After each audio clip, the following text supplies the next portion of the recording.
Assalamualaikum warahmatullahi wabarakatuh. Perkenalkan, nama saya Retaria Dila. Di video kali ini saya akan mempresentasikan tugas 5, yaitu presentasi SDLC metode spiral. Metode spiral adalah salah satu model dalam metode SDLC. Model spiral sendiri merupakan gabungan dari model prototyping dan model waterfall, di mana model prototyping berfokus pada penyajian atau presentasi kepada user, sedangkan model waterfall berfokus kepada proses pengembangan yang sistematis atau berurutan. Jadi, model spiral sendiri adalah model yang menekankan kepada analisa risiko setiap tahapannya. Adapun fungsi model spiral adalah untuk melakukan perubahan, penambahan, dan pengembangan perangkat lunak dengan memaksimalkan aspek kecepatan dan ketepatan berdasarkan keinginan dan kebutuhan penggunanya. Model spiral memiliki beberapa tahapan. Berikut ini adalah tahapan dalam model spiral. Yang pertama yaitu tahap liaison. Tahap ini berhubungan dengan komunikasi antara pihak-pihak yang terlibat dalam pengembangan software.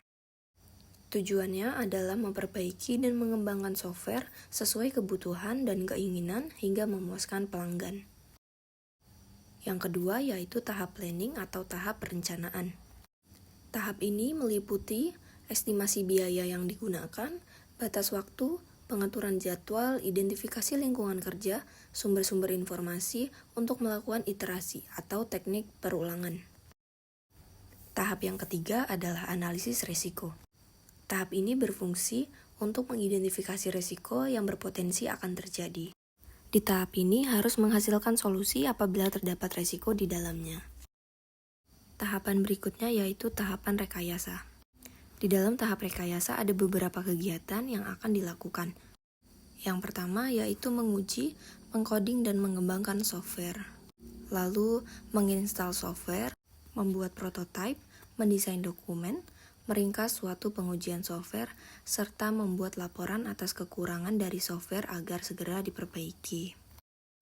Yang terakhir adalah tahap evaluasi, di mana tahap ini, sistem analis membutuhkan masukan dan tanggapan dari para user dalam mengevaluasi perangkat atau produk yang diuji dan memastikan bahwa produk dibutuhkan sesuai kebutuhan yang telah dibicarakan di awal.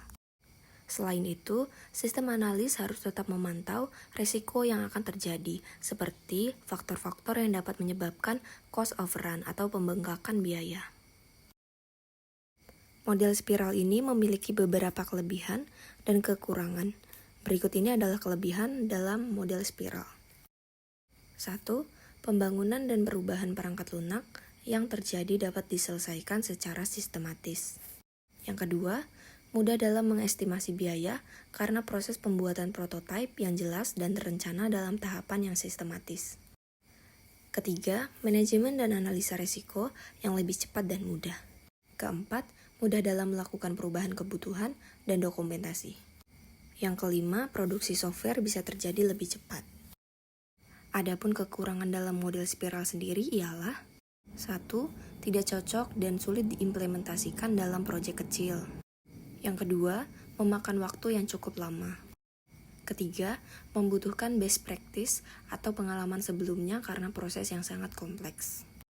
Dan yang terakhir, resiko dalam tahap planning cukup besar, misalnya terjadi perbedaan dalam jadwal pengembangan dan anggaran belanja. Baiklah, itu tadi adalah presentasi model spiral dalam metode SDLC dari saya. Saya akhiri, terima kasih, dan Assalamualaikum warahmatullahi wabarakatuh.